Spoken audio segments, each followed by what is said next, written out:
In chapter 3110, Kathryn finds herself grappling with a complex web of familial, corporate, and personal challenges as she steps into a position of leadership within the Farrell empire. After seeing her adoptive mother and brothers leave, she returns to her office, reflecting on her recent experiences and the responsibilities she bears.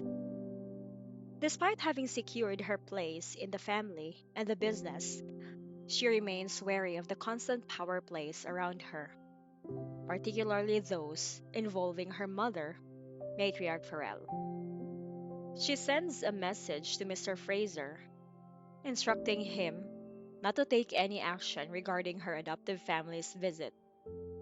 She is mindful of the subtle manipulations at play, especially after a conversation with her friend Liberty. Liberty's words made her realize how easily she could have fallen into a trap set by her mother. Her mother's trust seemed too convenient, given their history of suspicion and scheming. This moment of clarity leads her to adopt a more cautious approach in dealing with family matters, particularly where her mother is involved.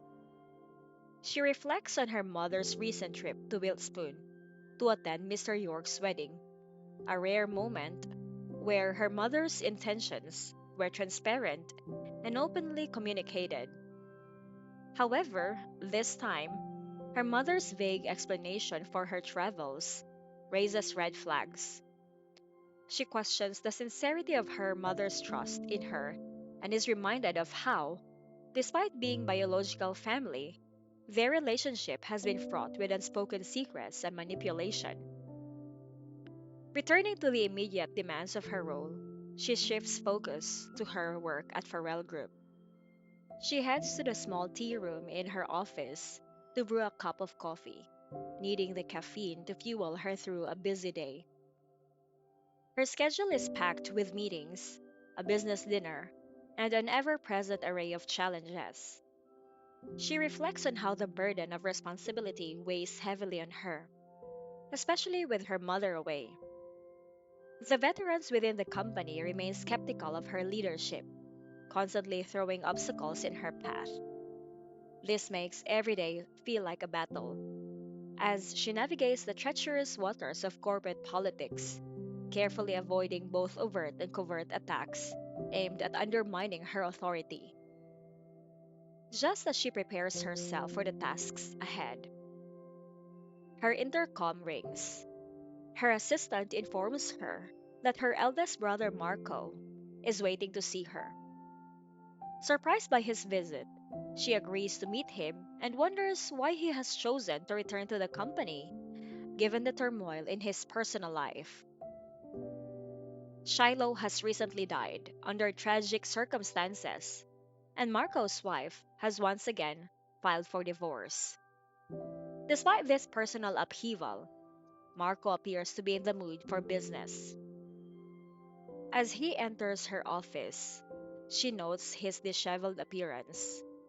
Though he is dressed in his usual business attire, his face is bruised, and his haggard demeanor speaks of sleepless nights and emotional exhaustion. The dark circles under his eyes are a stark contrast to his polished image, signaling the toll recent events have taken on him. Despite his outward appearance, his presence indicates that he is still invested in the power dynamics of the Farrell family, unwilling to fully retreat from the corporate scene. He calls out for Kathryn, and she responds from the tea room, offering to make him a cup of coffee. He dismisses the gesture, remarking that such tasks should be left to a secretary.